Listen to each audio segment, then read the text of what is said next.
తీసుకోండి అయ్యా. ఈసారి పసుపు పువ్వు తీసుకోండి, పెట్టండి ఆ పైన. పసుపు పువ్వు తీసుకోండి. ఆ బృహస్పతికి పసుపు అంటే ఇష్టం అంటే కాబట్టి మన దగ్గర ఒక పసుపు చామంతి పువ్వు తీసుకోండి, లేకపోతే అక్షంతలు పుచ్చుకోండి, లేకపోతే తెల్ల పుష్పం పుచ్చుకోండి. అంతేగాని మన దగ్గర లేవండి నేను చెప్పనద్దు, ఏముంటే ఒక పుచ్చుకోండి.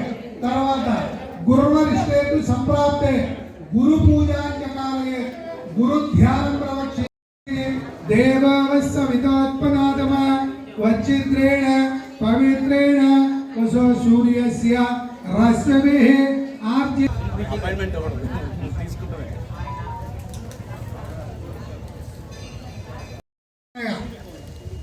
బృహస్పతి గ్రహ దేవతామావాహయామి స్థాపయామి పూజయామి. తర్వాత మళ్ళా తీసుకోండి ఒక్క ఖర్జూరకాయ చిల్లర పైసా అక్షంతలు. ఈసారికి శుక్రుడికి తెలుపు అంటే ఇష్టం అండి కాబట్టి తెల్ల పుష్పాలు తీసుకోండి అయ్యా.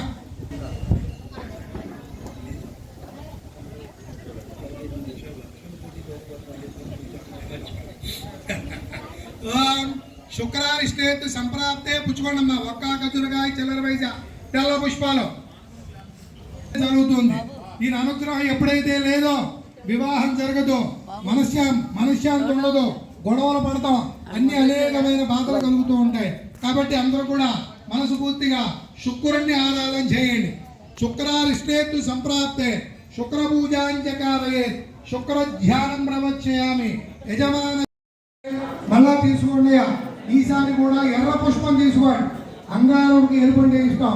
ఈ యొక్క అంగార గ్రహం కనుక మనకి అన్ని విధాల అనుకూలంగా ఉంటే, గ్రహాల్లో కనుక మనకున్న గ్రహాలన్నింటిలో కన్నా లాభస్థానంలో ఉంటే ఎటువంటి అనారోగ్యం రాకుండా సంపూర్ణ ఆరోగ్యం కలుగుతుంది.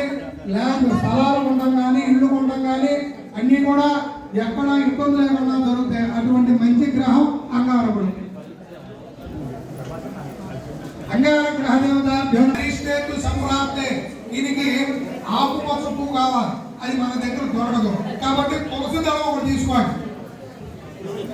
మీ దగ్గర ఉంటే ఇవ్వండి, పక్కన కూడా ఇవ్వండి, మొత్తం మీరే పెట్టుకోగల ఆ పుణ్యం అనుగురికి పంచవచ్చు.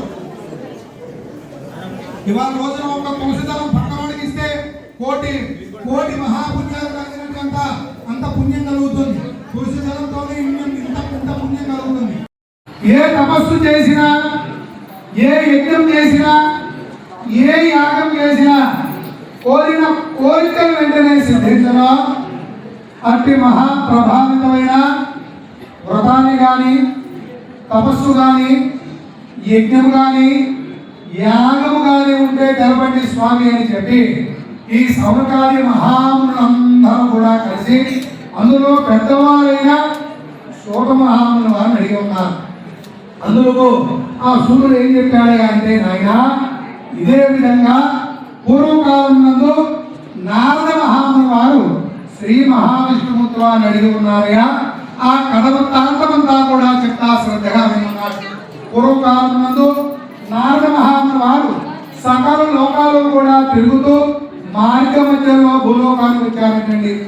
ఏమిటయ్యా మీరు తిరిగే లోకాలు ఏమిటయ్యా అంటే భూలోక, భువర్లోక, తపోలోక, బ్రహ్మలోక, స్వర్గలోకాలన్నీ కూడా తిరుగుతున్నారండి. తిరుగుతున్న సమయంలో ఆ యొక్క నారద మహాముని వారు విష్ణులోకం వచ్చారంటండి.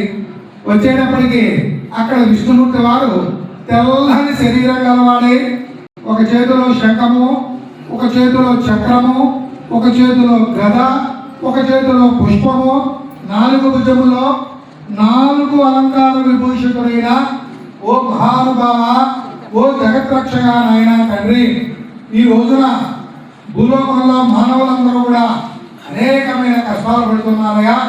నేను భూలోకంతా కూడా తిరిగి వచ్చానయ్యా.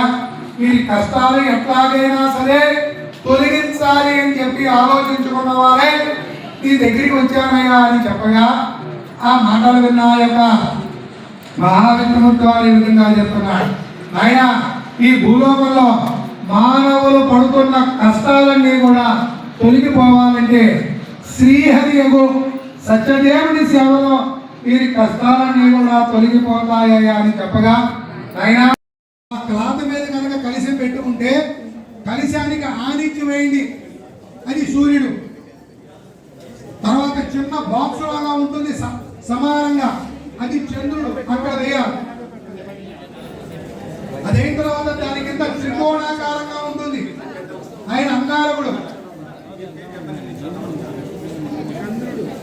తర్వాత బాణం లాగా ఉంటుంది చూడండి, అది బుధుడు, అక్కడ ఒక తమలపాకు వేసుకోండి.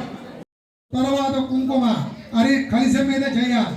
హరిత్రంచమయానీతం దేవి కళ్యాణదాయిని సౌభాగ్య వర్ధనం నిత్యం గృహాన హరివల్లభ